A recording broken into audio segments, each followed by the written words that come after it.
Hi guys, இன்னைக்கு நம்ம ராஜசாசாரஸ்னு ஒரு டைனோசரை பற்றி தான் பார்க்க போகிறோம்.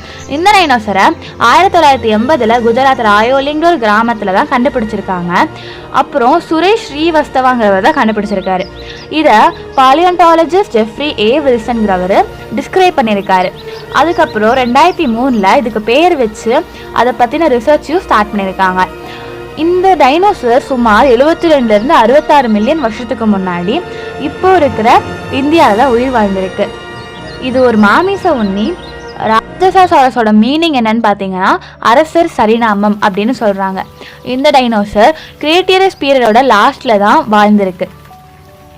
இது 6.6 மீட்டர் நீளத்திலையும் 700 1100 கிலோகிராம் எடையிலையும் இருந்திருக்கு. அப்புறம் இது ஒரு அம்பூஸ் பிரெடேட்டர்னு சொல்லுவாங்க.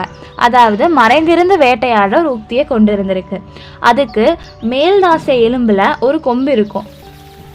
அப்புறம் இந்தியா அந்த டைமில் தீவாக இருந்தபோது வேறு நாடில் இருக்கிற உயிரினங்கள் பரிணாமத்திற்கு வாய்ப்பு அதிகம்னு சொல்லியிருக்காங்க. ஸோ இந்த வீடியோ பிடிச்சதுன்னா லைக் பண்ணுங்கள், ஷேர் பண்ணுங்கள், மறக்காம நம்ம சேனலை சப்ஸ்கிரைப் பண்ணிடுங்க. தேங்க்யூ ஃபார் வாட்சிங்.